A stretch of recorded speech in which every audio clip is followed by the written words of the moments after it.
Hello everyone. Thanks for joining us today for the webinar presentation.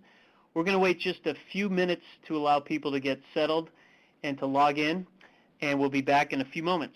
Thank you.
Hello everyone, and welcome to today's installment in the Understanding HUD Environmental Reviews webinar series, sponsored by HUD's Office of Community Planning and Development, or CPD.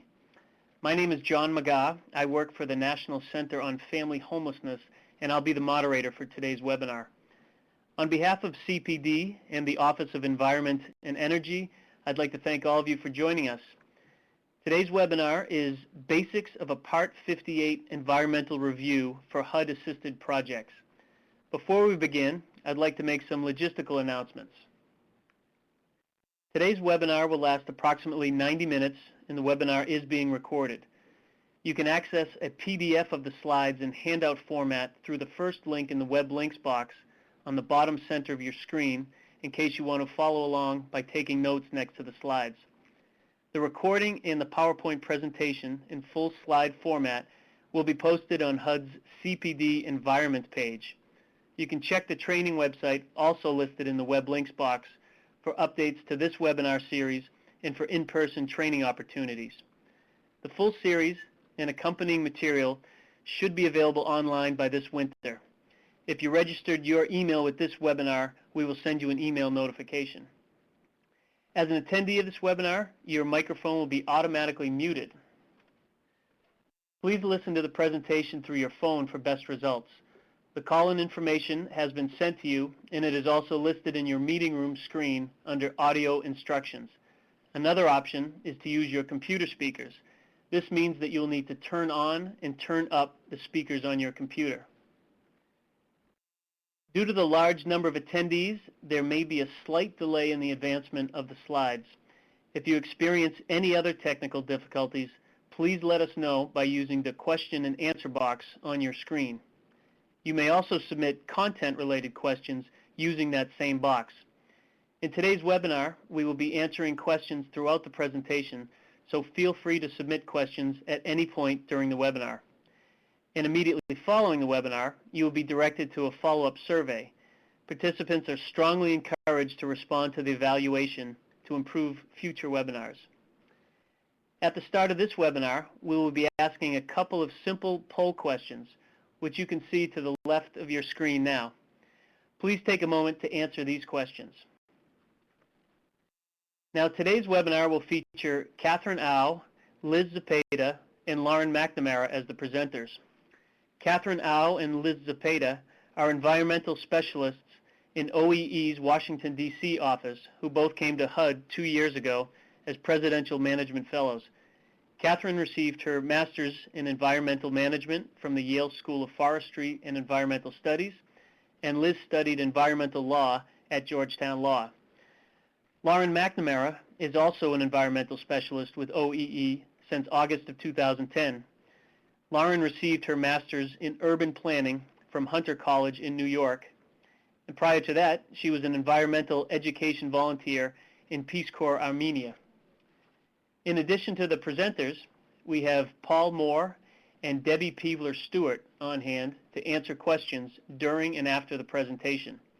Paul Moore oversees environmental compliance for HUD as a regional environmental officer for the Great Plains and Rocky Mountain regions. He has nearly 20 years' experience working with Part 58. Debbie Peevler-Stewart is HUD Regional Environmental Officer in Region 10. Debbie strives to provide specific guidance to help responsible entities in Region 10 comply with their environmental responsibilities. And now, I'd like to pass this over to Catherine to begin the presentation. Catherine? Thanks, John. Hi there, this is Catherine Au in HUD's Office of Environment and Energy. Our office in DC manages the environmental review process for HUD, and we oversee policy and provide nuanced technical assistance on environmental reviews for complicated projects. Today we're going to outline for you the basics of an environmental review.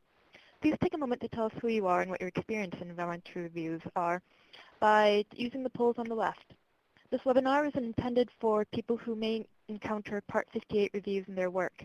This could mean new environmental staff or program staff in local, state, or tribal governments, consultants who prepare environmental reviews or offer technical assistance to local governments, public housing authorities, HUD program staff managing programs with Part 58 environmental review requirements, and staff who are already familiar with environmental reviews but want a refresher. And I can see that most of you on today are from state or local governments, and there's a wide range of experience levels.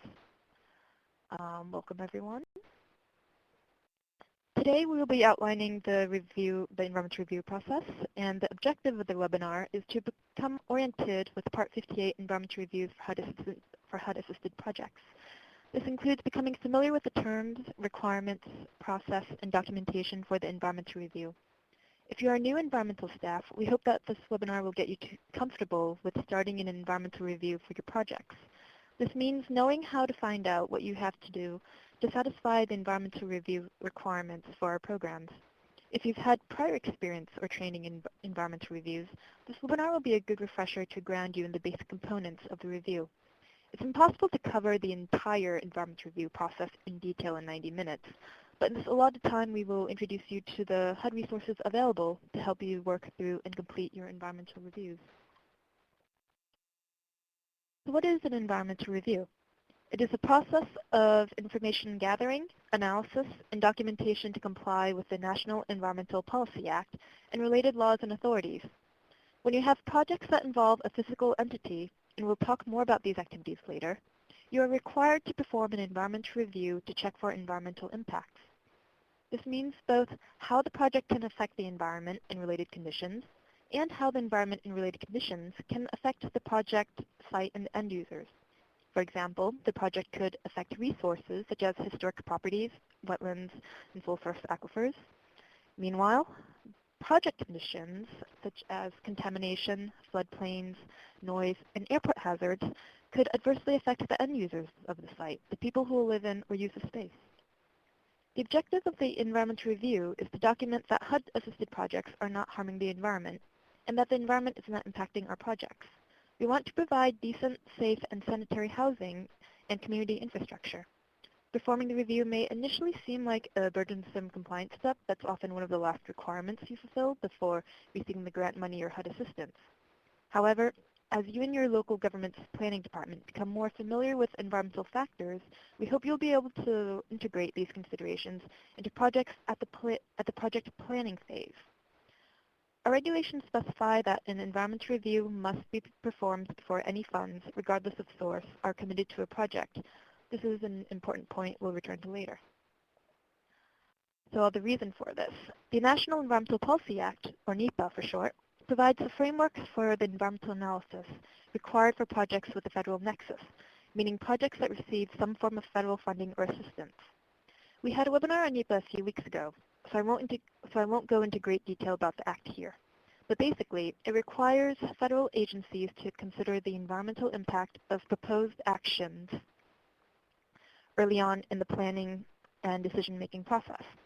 The NEPA process is designed to encourage public participation, partly by requiring that documents be available to the public.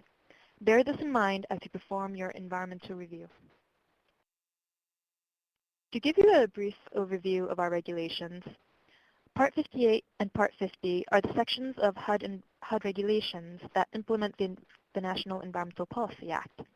Part 50 regulations apply to programs where HUD staff perform the environmental reviews. Part 58 regulations allow the assumption of authority to perform the environmental reviews by responsible entities, which are units of local government. We have a number of other regulations that also pertain to environmental concerns. 24 CFR Part 51 established environmental review procedures pertaining to potential impacts from man-made hazards, specifically noise, explosives, and airport runway clear zones. Make a note that Part 51 is unique to HUD and is sometimes referred to as HUD standards. No other agency requires those factors in their environmental review, so if you want to use an environmental review you're performing for another agency to fulfill HUD's requirements on the same project, just remember that there are additional considerations you'll have to look at for HUD. Finally, 24 CFR Part 55 established procedures for floodplain management and flood and wetlands protection. If you want to take a look at these regulations, you can use the link on this slide.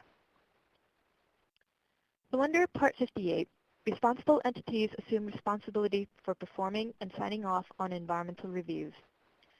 Responsible entities, or REs for short, are units of general local government, such as a town, city, or county, tribes, or states. The certifying officer, usually a mayor, will evaluate the review. This person, the RE certifying officer, is responsible for the scope and content of the review and makes the finding. This is also the person who will take legal responsibility for the review. This arrangement is very unusual in the context of environmental reviews and is unique to HUD. With all other agencies, the federal agency will perform the review. Meanwhile, HUD responsibilities under Part 58 are very limited. The HUD program offices are really only involved in the environmental review during the final steps of the process, when the environmental review is being finalized. Program staff receive the certification that the environmental review is complete from the responsible entity, accept public comments during the HUD public comment period, and process the removal of grant conditions. All of these will be talked about later in greater detail. Meanwhile, HUD's field environmental staff perform compliance monitoring, and they're available as a resource for technical assistance when you have questions. You can use the link on the slide to find your local field environmental officer. So when is Part 58 authorized?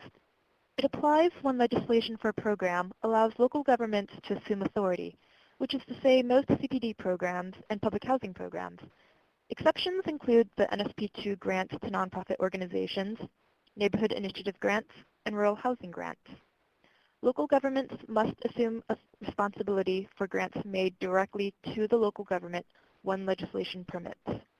They are encouraged to be responsible for the environmental review in cases where the grants are made to other entities, such as nonprofits and public housing authorities. Part 50 applies when program legislation does not delegate the authority to assume responsibility to the local government, such as FHA housing programs and the ones mentioned a moment ago. Part 50 could also apply when the local government is not a direct recipient of the funds and refuses to accept responsibility, and when HUD determines the local government does not have capacity. All right, now that I've presented some of the basic background, I'll explain the environmental review process. First, you define and describe the project. What is it you're trying to do? Based on the activities in your project, you then determine the level of environmental review required under the National Environmental Policy Act. Once you know your level of review, you can perform the environmental review according to the requirements specified by that level of review. And once you're done, you can finalize review to get the HUD funds released, and then you can use the funds. After that, there may also be some follow-up required after the environmental review is signed, and I'll go into that later. Throughout the whole time, you should be maintaining the environmental review record. This record contains the description of all activities that are part of the project and an evaluation of effects of the project on the human environment and vice versa. The record will document compliance with the applicable environmental requirements, which Lauren will reference later. It will record determinations and findings and contain verifiable source documents and relevant base data.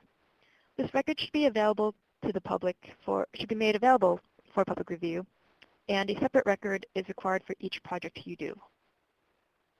You want to make sure that anyone reading the environmental review record will have a clear idea of how you arrived at each determination. Be sure to keep all of your supporting documentation. Think of it as showing the work for your determinations. For example, when you were in math class in grade school, your teachers didn't want to just see the answers, they wanted to see how you arrived at the answers. The same reasoning applies here. Examples of the documentation you should be filing in your review include maps, correspondence, reports, and pictures. So to get started on environmental review, ask yourself holistically, what are you trying to do with the project? The key point is that your project description for the environmental review should not be tied directly to budget line items. Your project includes everything that is interconnected. The project description should capture the maximum anticipated scope of the proposal, not just a single activity that the money is going toward. It should include all contemplated actions that are a composite part of the project. You should aggregate your activities according to our regulations at 5832, which says that a responsible entity must group together and evaluate as a single project all individual activities which are related either on a geographical or functional basis, or both, or are logical parts of a composite of contemplated actions. Again, your project description for the environmental review is not the same thing as the description of project and activities used by the funding program. On another note, if your project or environmental review contains data that can be considered sensitive information, such as the location of a domestic violence shelter, sacred sites or burial grounds, or endangered species habitat, you should omit that information from the publicly reviewable environmental review record. So let's give you some practice. I'll put 2 sentences up describing the where of the project, and you tell me which sentence is better to use within your project description. And you can do that by using the pull box on the left. The first one, the affected units occur in the North End neighborhood, versus the second, which says the project will affect the units at 1816 Main Street, 165 Worthington Street, and 46 to 48 Liberty Street. Okay, I'll give you guys a moment to vote.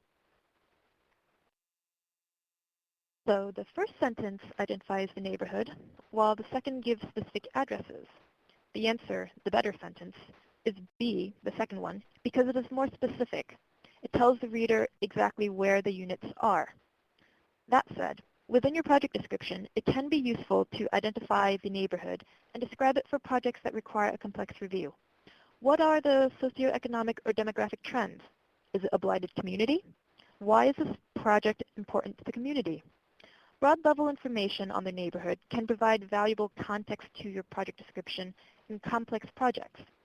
But for all projects as a rule of thumb, having the addresses spelled out will allow someone reading your project to pinpoint the locations. Okay, we'll try this polling again. This example will describe the what of the project. What are you trying to do? You pick and see which one is better. First, this project will upgrade the HVAC systems and weatherize the windows for single-family units, versus the project will modernize single-family units. Now I'll let you guys vote. Okay, you guys seem to have this. The correct answer is A. The first sentence very clearly states what activities are going to be performed at each location. The second sentence only says that you are modernizing something. Don't get into the habit of using jargon. I don't even know what that means when you say modernizing. second sentence in the, right, remember, the environmental review record should be made available for public review. So you're informing the public through your project description what is going on. So you want to be specific and use very clear language. The jargon is useful to understand because it comes up in determining the level of review, but don't get caught up to it. Don't get too caught up in it when describing your project to others. So now you've defined your project. What comes next? I'm going to pass the presentation over to Liz, who will go over the next steps. But before I do that, if you have any questions about anything I've gone over so far, you can submit your questions in the Q&A box on the left in a moment. And we have our two environmental experts on hand, Paul and Debbie, who will be answering your questions throughout and after the presentation. And now, Liz? Great, thanks, Catherine. After defining your project description, the next step is going to be determining the level of review. Let's advance that slide.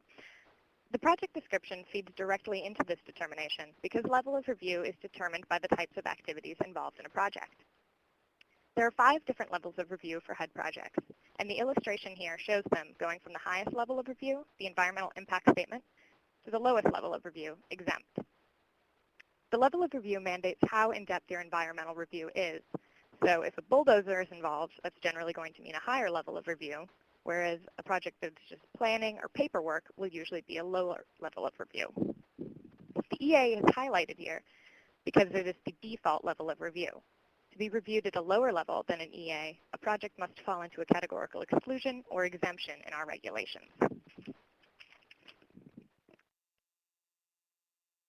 Now, starting with the lowest level of review, exempt, we're going to go through activities at each level of review. The activities that are categorized as exempt are listed at 58.34a. And if a project consists only of activities found in that section, it is exempt. The list of activities on this slide is not exhaustive. It's just to give an idea of the kinds of activities that are exempt. So it's important to actually read the regulations to get the full list. Projects that are exempt will generally have no physical effects. You can see from this list that these are generally planning activities and services. The exception is a very narrow exemption for projects giving temporary assistance for a disaster or imminent threat to public safety, found in 58.34A10. Projects must first meet 3 conditions to qualify for this exemption. First, the project must not alter environmental conditions, and making this determination almost requires a mini environmental review in itself because you have to consider potential environmental impacts to make that call. This includes impacts to historic properties, so projects cannot qualify for this exemption if they could affect historic resources. Second, activities must be limited to protection, repair, or restoration activities that are necessary to control or arrest negative effects and cannot go beyond essential actions. Finally, the disaster or imminent threat must be immediate and severe. A disaster is defined as a state or federally declared disaster, and an imminent threat to public safety must be a threat to the general public outside as well as inside the affected building. For example, a condemned building is not an imminent threat for purposes of this exemption because it does not demonstrate a harm to the general public outside the building. Another thing I want to mention here is the option to get funds up front. For more complex projects, you may choose to receive planning funds in advance of a full environmental review. So if that's the case, you should complete a separate exempt environmental review for planning costs that are needed up front. After that, you must complete a second, more involved environmental review for the remaining project costs. This is an exception to the usual requirement to aggregate. But there is also an exception to this exception for projects funded under the HOME program. So note that if your project uses HOME funds, it cannot take advantage of this exemption. The next lowest level is the categorically excluded not subject to 58.5, or CENST. CENST activities are similar to exempt. Again, these are generally activities that will not have physical impacts. This list also consists of a lot of services and financial activity, and again, it's an incomplete list. There are a few activities that I want to pull out and define at this level of review as well. The first is tenant-based rental assistance. This is rental assistance that is attached to the renter, not the unit. Project-based rental assistance, where the funding is attached to the property, is CEST, the next level of review. Maintenance is the next pull-out. Unlike repairs and improvements, which are CEST, maintenance activities do not materially add to the value of a building, appreciably prolong its life, or adapt it to new uses.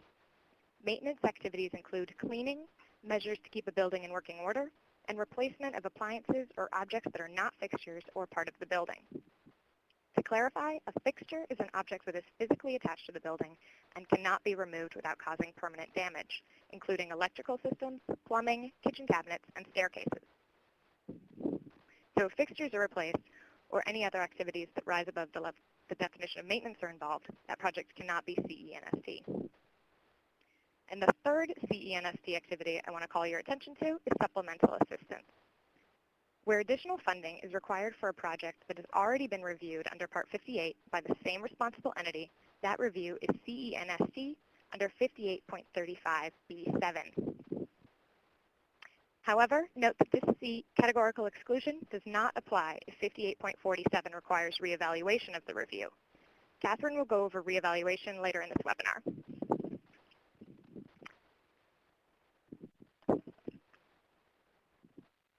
The next level of review is categorically excluded subject to 58.5, or CEST. In contrast to exempt and CENST projects, activities that are categorized as CEST will usually have physical impacts.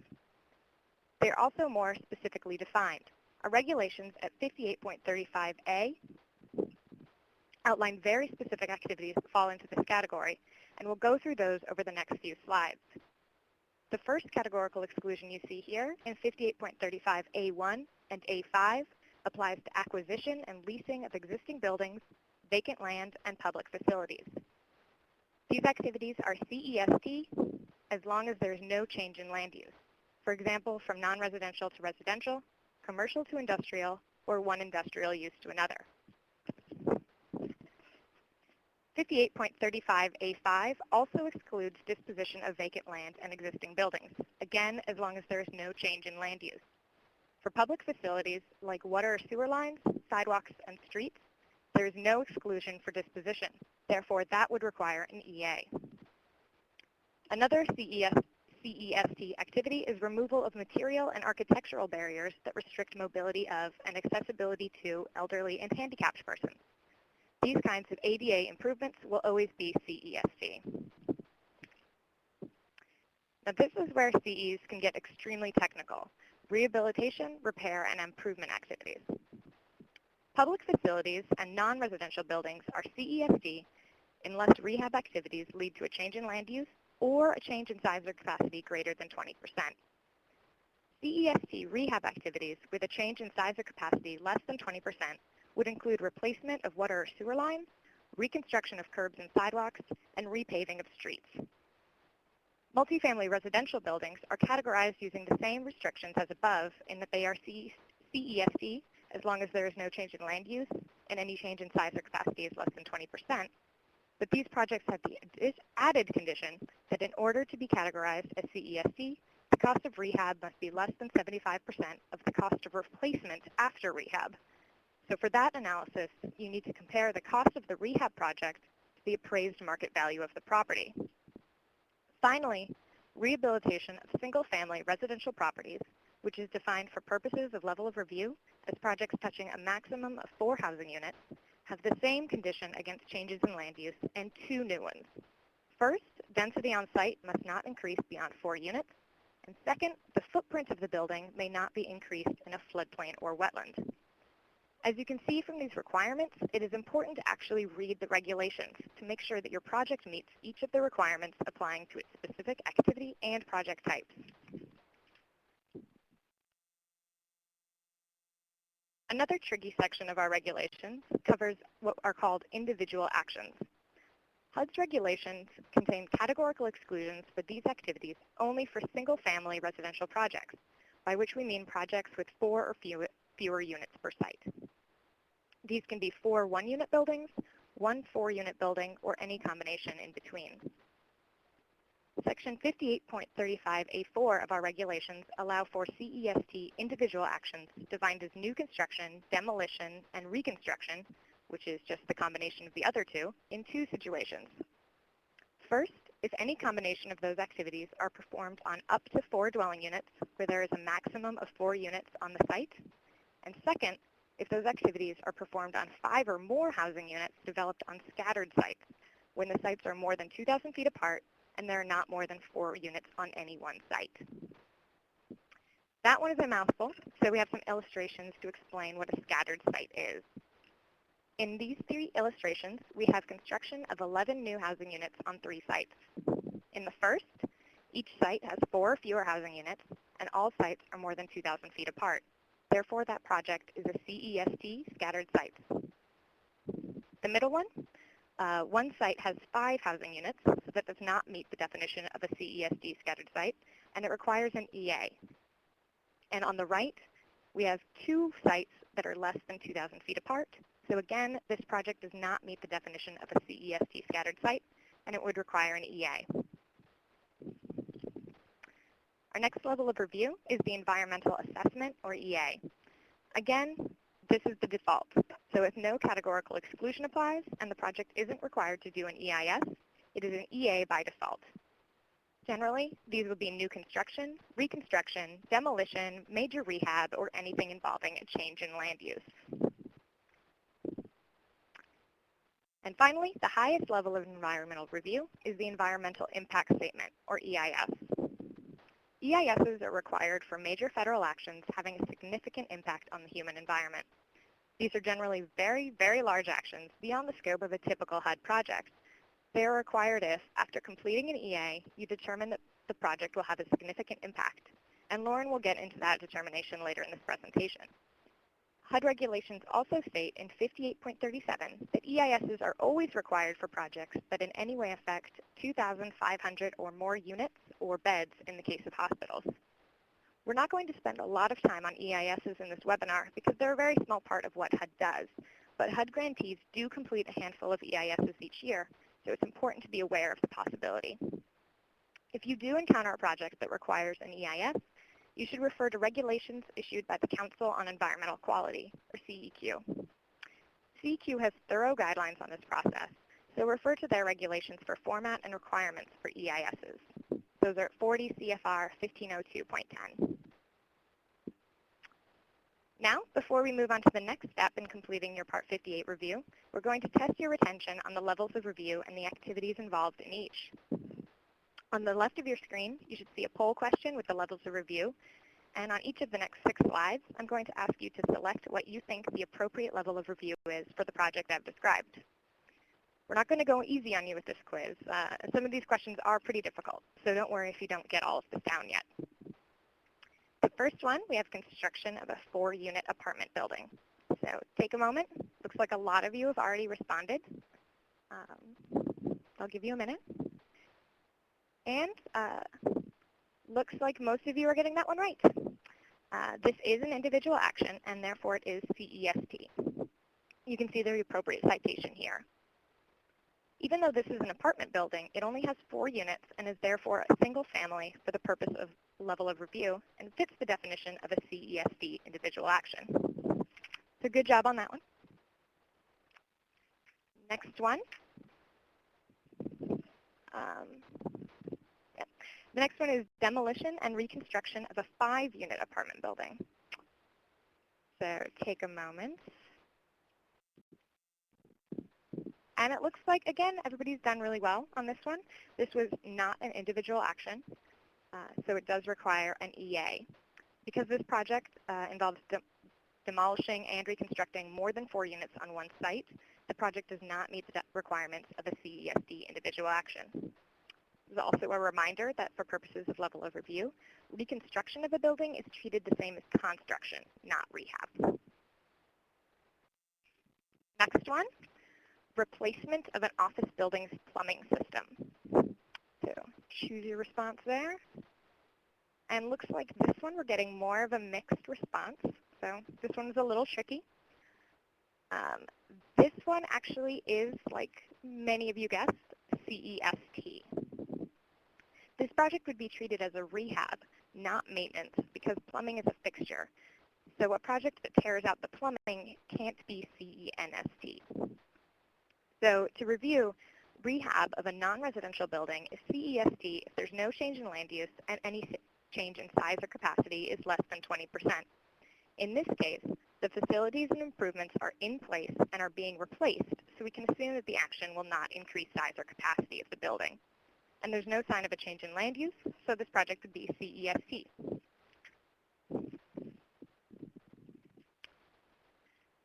Next one, we have general office operating costs. All right. I actually got you with this one. It looks like most people are guessing exempt. It's actually the very similar CNST. These kinds of activities involved in keeping a building running, like building maintenance, supplies, and utility costs, are categorized as CENST. But remember that environmental review is still required for these kinds of expenses. And Lauren will go over the requirements of a CENST project shortly. All right, so next one is a doozy. It's buying an apartment building with the intent to perform minor repairs and rent out individual apartments. I'm going to give you an extra long minute to consider this one, and then we'll walk through the specifics. But it does look like consensus is breaking out on this one. So we're going to parse it out to determine the level of review. First, remember that we have to aggregate these three activities into one environmental review. Even if we're not planning to rent it immediately, it's part of an overarching plan for the building, so it must be considered here. Taking these three activities one by one, we have some difficulty because of how short the project description is. It's very difficult to determine the level of review, in part because the project description doesn't really give enough information to know some things for sure. So you'll need to do better than this one in your environmental review records. But we'll do our best to read between the lines and figure this one out. First, buying a building is CEST under 58.35A5. Second, we have repairing a multifamily building. The requirements for CEST rehab of a multifamily building are in 58.35A32, and they're detailed, and we don't quite have enough information to be sure. But because these are minor repairs, we'll assume that the conditions of that citation are met. And third, renting a building.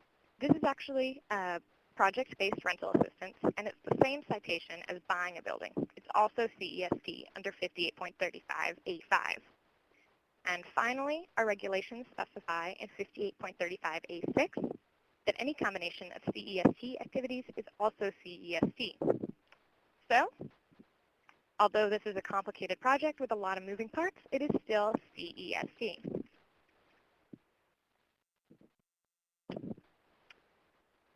And our last one is selling an office building to a developer who has made plans to demolish the building. And if you recognize this building, don't read anything into my plans to demolish it. So this is another complicated one, but it looks like we have some good consensus. The first activity, selling a building, is CEST under, again, 58.35A5. However, the second, demolishing an office building, is an EA-level activity because there is a categorical exclusion for demolition only for residential buildings. So this requires at least an EA. Now, you may be questioning that result, although it looks like most of you are pretty comfortable with it, because it is the developer who plans to demolish the building. However, even if you are not going to be the one to perform the demolition, it is still part of the same project for purposes of aggregation because it is a foreseeable reuse. For purposes of your environmental review, you must consider the proposed use of the property by the purchaser. If there are relatively concrete plans, for example, funds have been committed or designs have been drawn up, those intended activities must be factored into the environmental review. You don't need to consider every hypothetical subsequent purchaser, but you do need to take real plans into consideration. So that was a broad overview, and I'm sure you still have a lot of questions about level of review, so we'd like to remind you again to submit any questions anytime. And now I'm going to turn control over to Lauren to go over to the next step, actually performing your environmental review. Thank you, Liz. So now that you have determined your level of review, what is next? This flowchart shows in the simplest way possible the requirements for each level of review. Think of them as basic building blocks that each level of review builds onto. Let's start with 58.6. All projects, regardless of level of review, are required to analyze the project for compliance with 58.6. 58.6 includes flood, disaster protection, Coastal Barrier Resources Act, and airport runway clear zone regulations. For the Flood Disaster Protection Act, or National Flood Insurance Program, think to yourself, does your project require flood insurance? If it does, you need to get it. For the Coastal Barrier Resources Act, is your project located in a Coastal Barrier Resources unit? In 99% of the cases, you are not allowed to do anything in a COBRA unit, so you would have to cancel the project. However, the Fish and Wildlife Service can be consulted with to make exemptions. An example of an exemption would be a nature trail. For the airport runway clear zone regulations, if your project is located in an airport runway clear zone, you'd have to provide written notice to prospective buyers about this. So that wasn't so bad. After you've complied with 58.6, you are done for exempt and CENST projects. Just record your findings and proceed with the project. For all other levels of review, there are a whole set of federal laws and authorities that still apply. They are listed in our regulations under 58.5. 58.5, also known as the fun stuff, is often referred to as a statutory worksheet. It includes complying with several laws and executive orders, including the Endangered Species Act, National Historic Preservation Act, and Executive Order 11990 on wetlands, just to name a few. Most of these topics have been covered in our webinars, and you can use the Assessment Tool for Environmental Compliance, or ATEC, on our website for this information. The link to ATEC will be provided at the end of this presentation. As you make your determinations about each topic under 58.5 and 58.6, be sure to keep all of your documentation in your environmental review record. Conversion to exempt. For categorically excluded subject to projects only, if after evaluating factors in 58.5 and 58.6, you find that there are no circumstances that trigger compliance measures, you are allowed to change the level of review by converting to exempt. This allows you to greatly simplify the final steps of the review. Instead of proceeding with the NOI/RROF, which is the purple step that we will talk about later, you can simply record your determination and that the project is converting to exempt and start your project.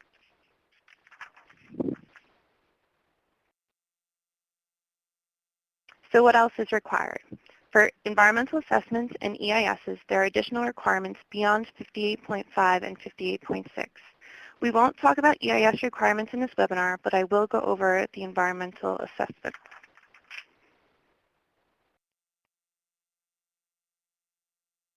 The environmental assessment includes environmental analysis under the National Environmental Policy Act, such as cumulative impact and evaluation of alternatives.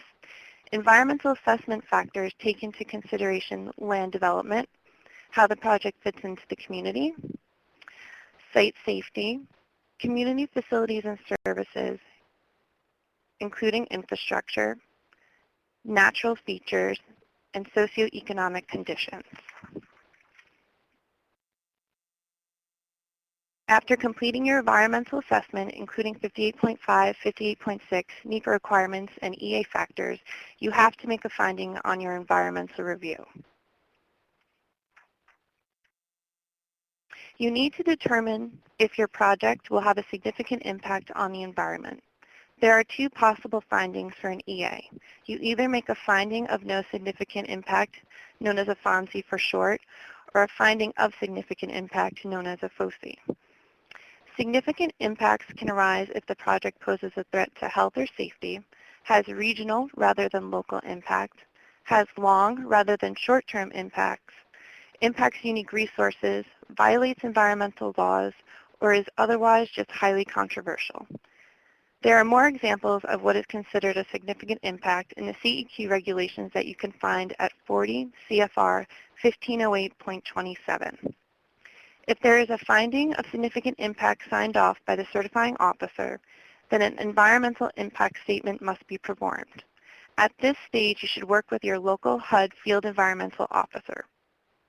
If the certifying officer determines that there is a finding of no significant impact, then you must disseminate or publish a public notice to that effect. We will talk about public notice and comment periods more in detail in just a little bit. So you're in compliance. What now? Once you've determined and documented your compliance with all the required environmental factors, you can proceed with the final steps of the environmental review. CEST, EA, and EIS projects require a notice of intent, also known as the NOI, and a request for release of funds known as the RROF, which I will go over next.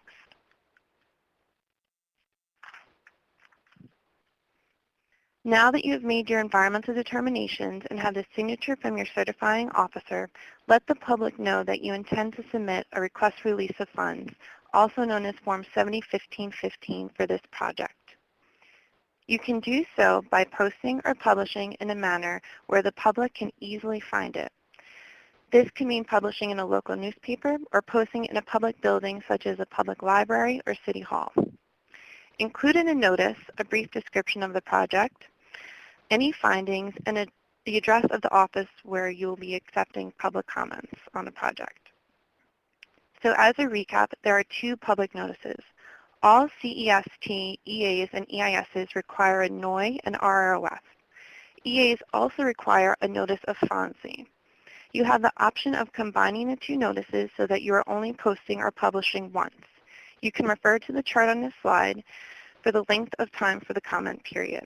Just as a rule of thumb, the comment period begins the day after posting or publishing, not the day of. Here is a screenshot of the RROF 701515. Please note that the form has been updated recently, so you should be using the one with the expiration date of October 31st, 2014. The main change to this form is number 3 under Part 2. In case you can't read it, on the slide it says the following. The responsible entity has assumed responsibility for and complied with and will continue to comply with Section 106 of the National Historic Preservation Act and its implementing regulations at 36 CFR 800, including consultation with State Historic Preservation Officer, Indian tribes, and Native Hawaiian organizations and the public. This revision adds certification of compliance with the Section 106 process, not just environmental laws and regulations. Now that the RROF is at HUD, you are almost done. Once HUD receives the RROF, the 15-day HUD public comment period begins.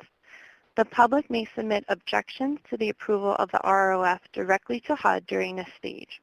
After the public comment period, HUD decides whether or not to approve the RROF. The RROF can be rejected if any of the following conditions apply. 1, HUD has knowledge that the RE did not properly conduct an environmental review. 2, HUD finds inaccuracies in a certification or RROF. 3, HUD has received valid public objections attesting to the inaccuracy or noncompliance of the environmental review. You can learn more about the specifics by reading our regulation at 58.75. You should not run into these problems if you have an environmental review that is well documented and properly conducted. You can find the RROF at the link provided on the bottom of this slide.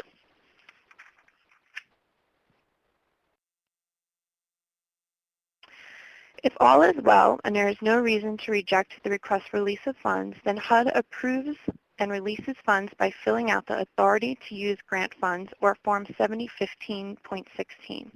And after that, the project may proceed and you can commit and expend project funds. Do not commit or expend funds before HUD signs the AUGF. This includes both HUD and non-HUD funds. The link on the bottom is where you can find the AUGF. So here's a recap of what we just covered. When can a project proceed? For exempt and CENST projects, it is after you've complied with 58.6, which had to do flood insurance, airport clear zones, and coastal barrier resources. For all other projects, it's a number of other environmental factors that need to be analyzed, and a request for release of funds needs to be approved by HUD. Remember, before you proceed with the project, you should record the final determination in your environmental review record. Now I will turn it over to Catherine to cover post-review considerations. Thank you, Lauren. So you're done, right? No, not quite. Even after you sign the review, if mitigation measures were required for any of the compliance factors, you have to follow through with them. Make sure you monitor your subgrantees as well. Every few years, HUD field staff may come along and monitor responsible entities to check the quality of your environmental reviews and to check on mitigation measures. That means that you can't just throw out your environmental review record once the projects are done. The environmental review record is a living document even after the funds have been released and expended.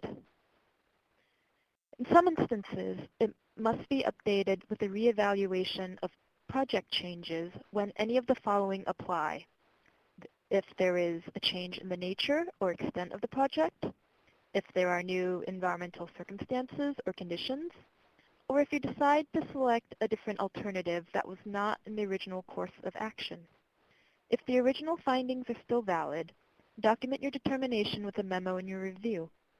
However, if the original findings are no longer valid, you'll have to prepare a new review at a higher level of review.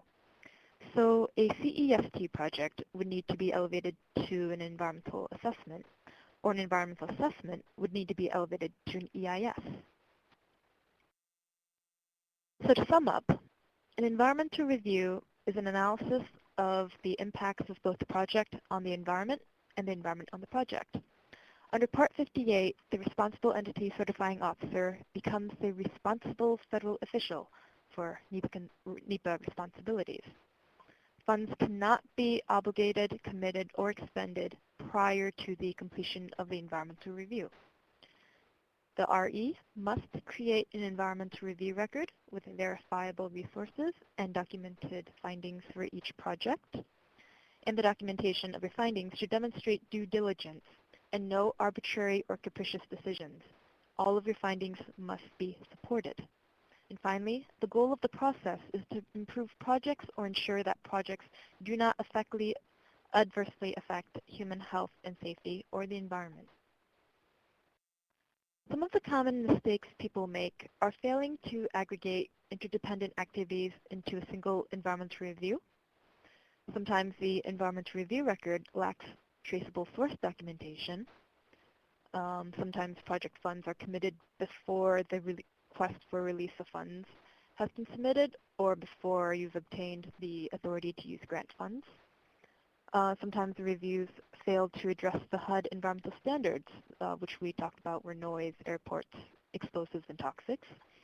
And then in some cases, you've done the review, but you've failed to actually consult with appropriate agencies, such as the State Historic Preservation Officer.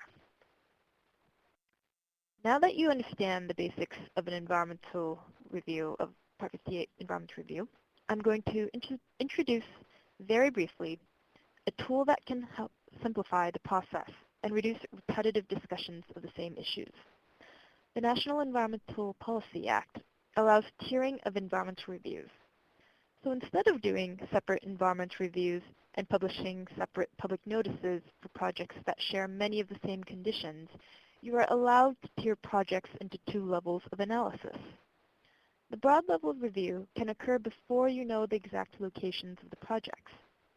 If you know the geographic area that the project will occur in, you can already start to perform many of the analyses, complete the broad level review, create a strategy for addressing the rest of the analysis later, and publish a notice of intent to request a release of funds.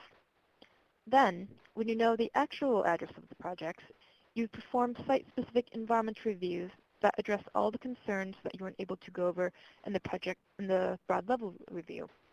And so for all those projects, you would only have to publish a single notice of intent.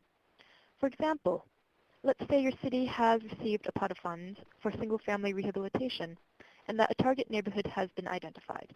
You might not know all the addresses yet, but you know the geographic limits of where all the projects will occur. You can start to do analysis for that whole area and document your findings for as many environmental requirements as is practical at this stage. Then, you create a plan to address the rest of the requirements once you know the addresses. That is the broad level review. Once that's been completed, the funds are released. But what do you use the funds on? Well, once you know a few addresses, you do site-specific reviews on those and expend the money on the projects that you do site-specific reviews for. When you identify additional sites, you can perform site-specific reviews on them as well. Now, this is a very complicated idea, and if you want to think about using it and you haven't done tiered reviews before, I strongly recommend that you contact your local HUD Field Environmental Officer for more guidance on how to tier your environmental reviews. So that's what we have on the presentation today. I have a slide here with some of the resources, including the regulations at Part 58, our environmental website, which is also available in the web links box, the contact information for the local environmental officers, and our past environmental webinars, as well as future training. And then I have here a website for the HUD assessment tools for environmental compliance, known as ATEC, which provides a lot of information on how to comply with the statutory checklist, and then our resources library, which contains some of our publications. Now we'll take questions. If you have any questions on any of the material covered today, feel free to contact your local field environmental officer. And if you have any questions on the webinar learning resources provided by our office, you can contact me directly, especially if it's regarding the webinars. And now we'll be taking questions. Liz will read them aloud. Liz? Thanks, Catherine. So for the Q&A portion, we're going to direct the questions to two of our very experienced regional environmental officers, Debbie Peepler-Stewart and Paul Moore. I'll assign the questions to them at random, so we'll get into that. And I'm going to give the first question to Debbie. Debbie, we are planning a multifamily housing project and have found a great site. But there are a lot of people looking at it, and if we don't buy it now, we will lose it. What should we do? Hi, that actually happens quite often. But if you're planning on using federal funds, you're required to complete the review and receive the release of funds before you commit any funds to the project. So this includes signing any contracts, signing a purchase and sell agreement, or anything like that. But before you complete the environmental review, you could enter into an option to purchase the property. So with an option, the owner takes the property off the market, and this gives you a chance to conduct your environmental review and make sure that it meets HUD standards, because you don't want to go purchase something that may not meet HUD standards. If the owner won't wait while you complete the review, don't be pressured into going ahead and purchasing the property. We talked about it real briefly, but violating this and purchasing something without the environmental review is one of the worst things that you can do. And it can be a major violation that could result in major delays and possibly even not being able to use HUD funds on the project. Thanks, Debbie. So, Paul, turn the next question to you. My city runs a home ownership assistance program, i.e. down payment assistance, in which it occasionally must make minor repairs to the homes to get them to meet HQS, or Housing Quality Standards. What level of review is appropriate? Well, the level of review in this particular case would, under most circumstances, be CENST. Home ownership assistance, like down payment assistance, is found in our regulation at 58.35B5. So because it's under B, it means it's categorically excluded, not subject to. However, I would add that in some cases, if there's going to be minor repair activities to bring the house up to HQS standards, then that's an additional activity. So that's a rehab activity. It's a repair activity. And for that reason, the project would go to the higher level of review. It would now be CEST, as rehab of owner-occupied single-family housing. Thanks. So Debbie, the U.S. Rural Development conducted a review and determined that my project is categorically excluded. And now HUD's saying I need an EA. Why are they saying different things? Well, remember that each federal agency promulgated their own regulations, and based on the different needs have defined what types of projects, that the different levels based on the types of projects they're responsible for. But one thing that you need to do is when you're using HUD funds, you need to make sure that you base your determination on the level of review that HUD has. So use HUD's regulations rather than USDA's. Thanks. Paul, I'm looking to rehab single-family houses, which I know is the EST. But I'm concerned that the number of houses for rehab will exceed the individual action thresholds at 58.35A4. Am I missing something here? Yes, you are missing something here. You are correct that single-family rehab is CEST, but rehab of single-family housing is never an individual action.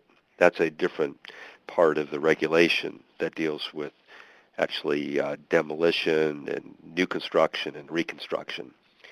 Rehab of residential buildings is always going to be categorically excluded, subject to under 58.35A3 I or II. So I would go back to a point you made earlier in your presentation on the webinar that you want to refer to the regulation, pull out a copy of the regulation, get it from your HUD, Field Environmental Officer, and actually look up the regulation, because rehab has no restrictions on the density or number of units that you can do in a community. So there's no limitation on the number of single-family homes that can be rehabbed, unlike individual action. Thanks, Paul. Debbie, if USDA already conducted environmental review, do I have to do one for the same project? Yes. If you're planning on using HUD money, you will. As was mentioned in the presentation, you're the responsible entity, and so you're responsible for the decision under the environmental review. However, if an environmental review was already conducted, that's probably the best thing that can happen, because you can use that information. But you need to be careful because, as I said before, you're responsible for the information. So you need to make sure that it's accurate and correct. And then you can take the information and incorporate it into your own review. But again, it has to be your review of the information. Thanks, Debbie. Paul, could you give an example of a project that would utilize a Part 50 review? Well, a Part 50 review would be required in most cases where the HUD program itself would require the review to be done under Part 50. So, for example, there's a program called Rural Housing Economic Development, RHED. RHED is a HUD program that requires the environmental review be done only under Part 50. The majority of programs, the vast majority of programs in HUD's CPD assistance programs and for that matter public housing programs are under Part 58. There are some programs that absolutely require review under Part 50. The best way to find out is to contact your HUD Field Environmental Officer. Thank you, Paul. Debbie, I think this question concerns the exemption for disaster and imminent threat protection.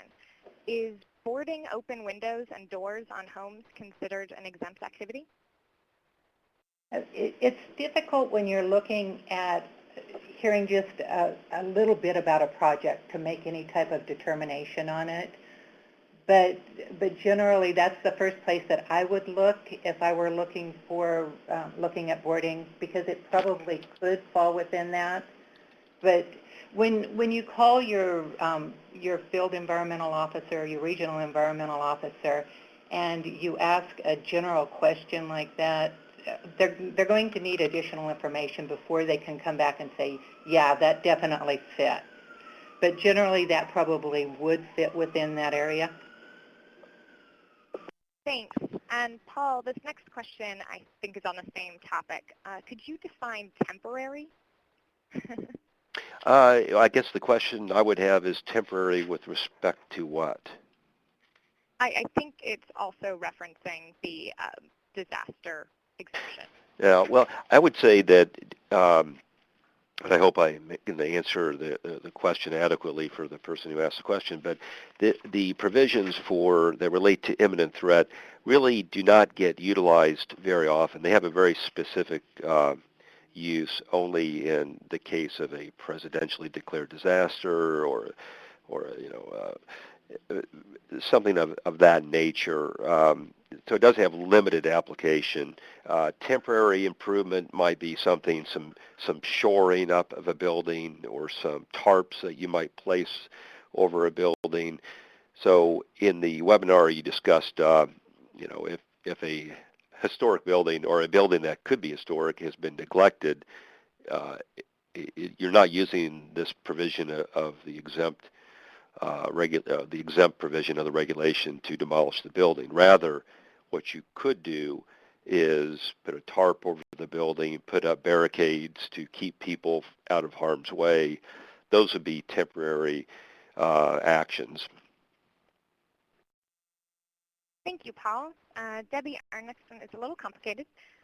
If we are funding upfront planning costs, which are exempt, but a contractor is also applying for other funds that require a higher level of review, do the funds have to be given out under two separate contracts, or can they be part of one contract that would then have two environmental reviews attached to it? You would need to be careful with this, because if you want to do the exempt portion first, so if you wanted to do the planning portion, you could go ahead and start your environmental review and do the environmental review saying that that's an exempt portion. And once you're finished with that, then do your environmental review for the hard costs, and then you could do the contract. So if you wanted to do the contract with with the whole project in it, you couldn't do it until you had actually conducted the environmental review for the whole project, because you can't enter into a contract without having conducted the environmental review. Hopefully that made sense. Thank you, Debbie. Paul, could you explain how to determine, or how best to determine, the appraised market value of the property after rehab before the rehab has been conducted? Well, you wouldn't be able to get probably an appraisal per se of the post-rehab value because the building hasn't been rehabbed yet. So I believe what the questioner is trying to determine, we're talking about a multifamily building that's being proposed for rehab. And if there is substantial improvement that's being proposed, there's going to be substantial rehab proposed. Then the question is the amount of rehab, will it exceed 75% of the post-rehab value of the building? So there has to be a reasonable estimation of the post-rehab value of that building. The project architect, working in conjunction with the realtor, should probably be able to come up with a pretty good defensible estimation of the post-rehab value. Thank you. Debbie, I'm going to give you another question about planning costs. Could you explain the exception to the rule allowing grantees to receive planning funds up front with regards to home funds?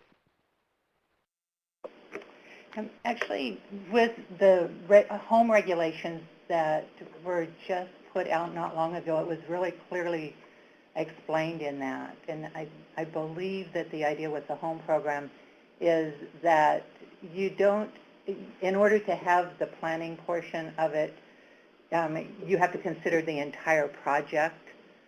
So again, on that, you could break it apart to do look at the planning portion first, but when you ultimately you're going to have to consider the whole project with the home program.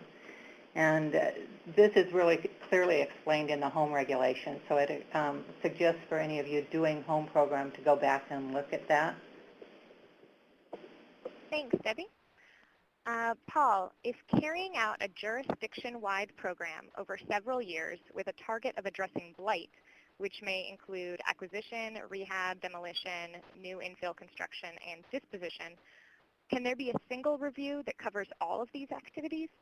And what if the decision on rehabilitation versus demolition only comes after acquisition has taken place?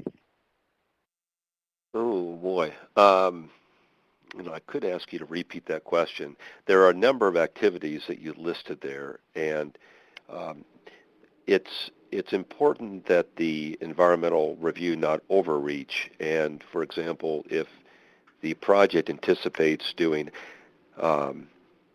multifamily construction, then what you described there as a list of sort of general activities might be too broad of a description to conduct an environmental review. What I would look for is more specifics on exactly what kind of units are going to be demolished, what kinds of buildings, what kinds of buildings would be constructed, the number of housing units, whether it's multifamily, single family, within this targeted area. Debbie, do you want to add anything to this topic, this question? No, but if you actually do go out and you conduct your environmental review and look at all of the different, if you have a pretty good feel for what you want to do at the time you look at it, you conduct the environmental review, later on you can do an evaluation. You can reevaluate the review and actually make some of the changes. All right, thanks. Oh, goodness, I am getting a phone call. Sorry. Debbie, could you define major rehab? The regulations don't really define what a major rehab is. Generally, we say that if it's major rehab is something that requires an environmental assessment. A number of years ago, under single-family rehab, we had some specific types of definitions looking at 75% under single-family rehab. Currently, there isn't anything for single-family rehab. However, if you look into public facilities or multifamily rehab, generally you're looking at 75% or 75% or more of the estimated cost of replacement. So generally, if it bumps up to an EA, that's what's considered major rehab. But I would add, just to add on to what Debbie is saying, that multifamily rehab is going to be categorically excluded, subject to, unless it tips over where it really is substantial rehab. And that's where it's defined in the regulation as being more than 75% of the post-rehab value of the housing unit. So, for example, if you're looking at a multifamily building and you're planning on putting $80,000 into that, per unit cost of the multifamily building, and the post-rehab value would, if you constructed anew, would be $100,000, then you've exceeded that 75% threshold, and the project does require an EA. All right, thanks, Paul. We have you clarify something that maybe I wasn't clear on, and explain whether residential demolition is CEST or EA. Residential demolition would only be allowed as a categorical exclusion, subject to, provided that it meets the definition of an individual action. An individual action only pertains to 1 to 4 unit housing, and you also have the density restriction. So where you can't have more than 5 such units, 5 such sites within 2,000 feet of each other. So what that boils down to is if there's a demolition of a commercial building, it requires an EA. Demolition of a multifamily building requires an EA. If a community is undertaking a demolition program that is going to be demolishing only single-family housing, in other words, housing that has 1 to 4 units in it, then an EA may well be required because of the once you begin to get into any scale of demolition, you're going to have housing units that will be located within 2,000 feet of another such demolition action. You might want to call your field environmental officer too if you have any further questions about individual action in demolition. Thanks. And as a general reminder, you can always contact your field environmental officer with any specific questions, so take advantage of them. Debbie, I'm going to give you the last question on determining level of review for now. Does the cost of rehab include only direct per unit construction costs or the total project costs, including soft costs for the purposes of determining whether a multifamily rehab is less than 75% of the cost of replacement? That was complicated. Let me know if you want me to repeat. That's okay. I think I have it. There is nothing in the regulations that define out how to calculate the cost. However, it should include the total project cost. It does not need to include the soft cost. One thing that I want to caution you on that is as you are looking at this, when you're figuring out the way that you calculate this out, as a responsible entity, the main thing to do is make sure that you're consistent with the way that you do it.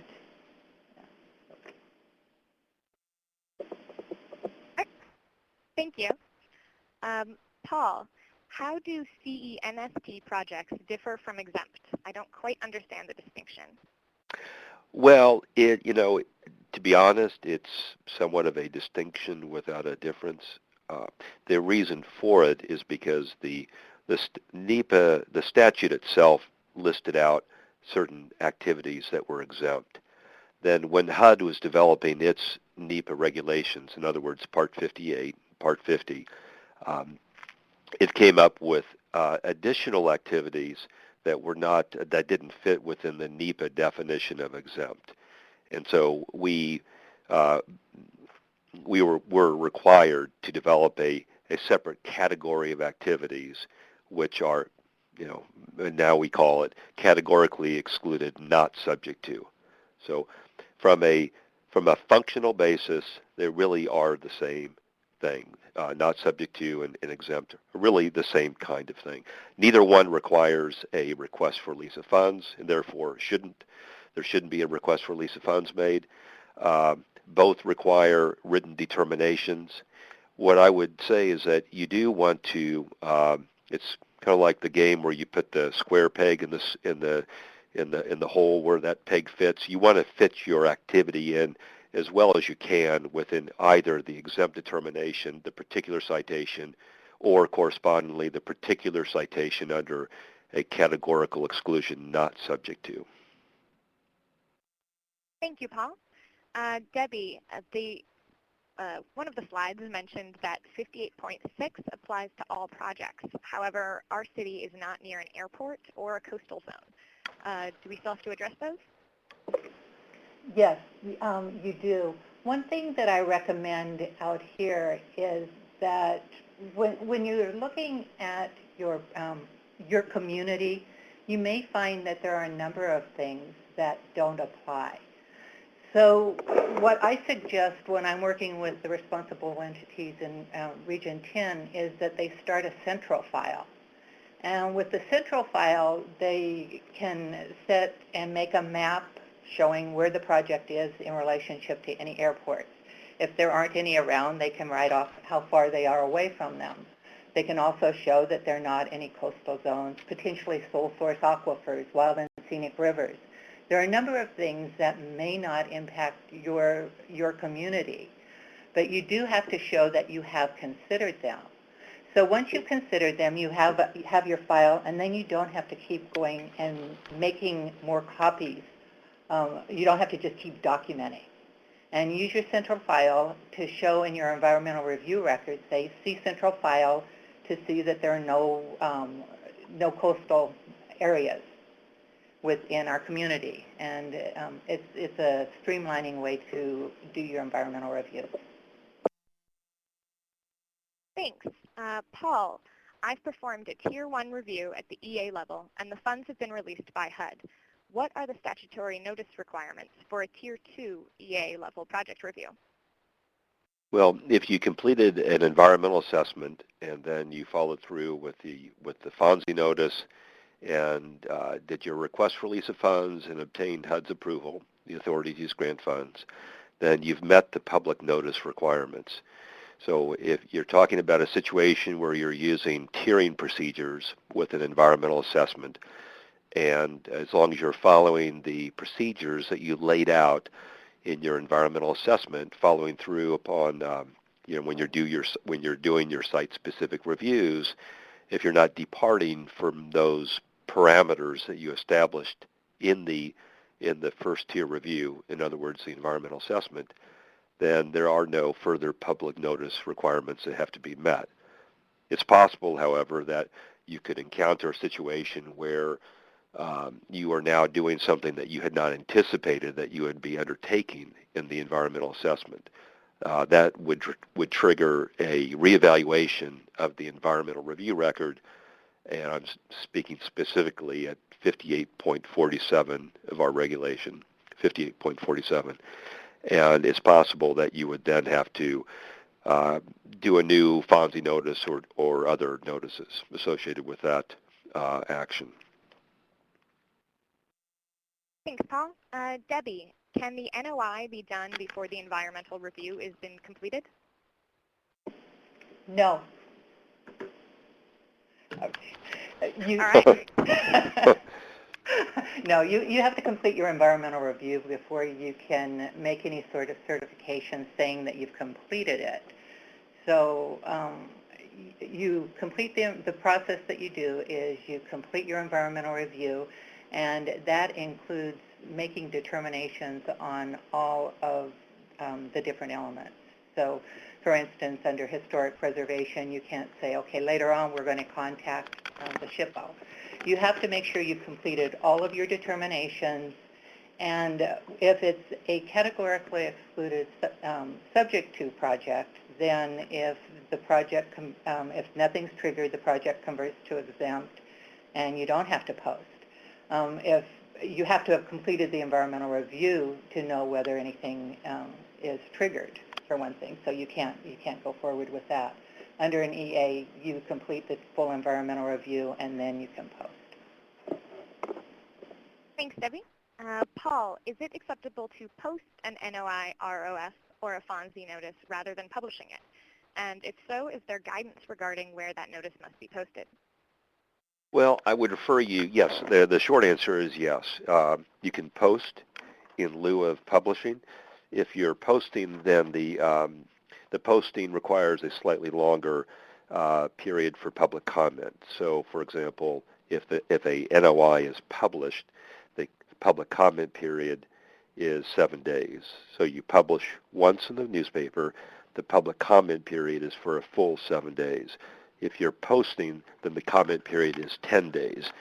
The regulation says that it should, if you post, it should be in a location where, I'm looking at my regulation as we speak, but I don't have it right in front of me, but typically the post office, city hall, you can also post at the project site. The intent is to get the word out to the affected community. So the area that's impacted within the project area should be informed of the proposed action. So there may be a community center where the notice can be posted. You may choose to post in more than one location, in other words. Thank you. Debbie, I have another posting, or actually publishing question. Is there a HUD requirement to publish in foreign language publications, or would that be a local policy? There, as far as I know, there is not a requirement. However, you should use your citizen participation policy to make the determination of where and how you're going to publish or post. Thank you. Paul, another on that. Can you combine the second flood zone notice and the FONSI? Yes, you can publish your second floodplain notice, what's called the Notice of Explanation. You can post that concurrent with the FONSI notice. You probably want to publish those two notices as separate notices, but they can be published concurrent with one another. Thanks.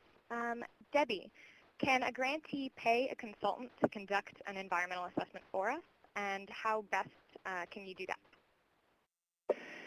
You can pay a consultant to gather information for your environmental review, but as a responsible entity, you are totally responsible for the results. So what I often see is that consultants may not be totally aware of HUD requirements.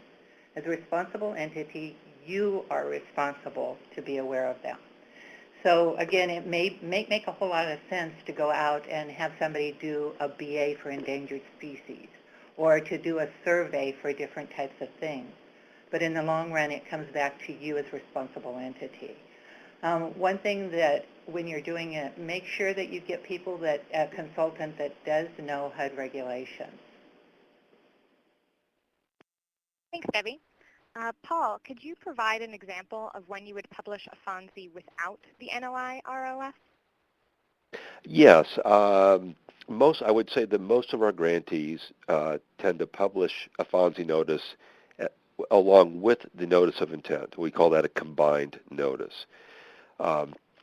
However, there may be circumstances where it might make sense to publish the FONSI separately. One of those circumstances could be where you have exceptional conditions or controversy associated with the proposed project, and you're wanting to get the word out to the community that the city or the county or the responsible entity is moving forward with a finding of no significant impact. And the FONSI comment period, which can be extended beyond 15 days, it could be a 30-day FONSI notice. The intent there may be to generate a response from the community to actively seek community input before the responsible entity moves forward with a notice of intent to request the release of funds. Thanks, Paul. And Debbie as well. That's all the time we have for questions and answers now. So thanks all so much. I'll turn it over to John. Great. Thanks very much, Liz, and thanks to everyone. As Liz said, that's all the time we have for questions. If we did not get to your question, feel free to contact Paul or Debbie or your local field environmental officer for technical assistance and guidance. So thanks to all the participants for taking the time today to attend today's webinar, which sadly is the last webinar in this series. Please know, though, that you can contact Catherine at any time for questions about our webinar and website resources. Also, as mentioned, the slides and recording of this presentation will be available on the HUD CPD Environment website. The links can be found in the web links box in the center bottom of the screen, and you can also check the training page for updates. We will send you an email notification once all of these materials become available. And again, please do complete the follow-up survey so we can get your thoughts for future webinars. So again, thank you, and enjoy the rest of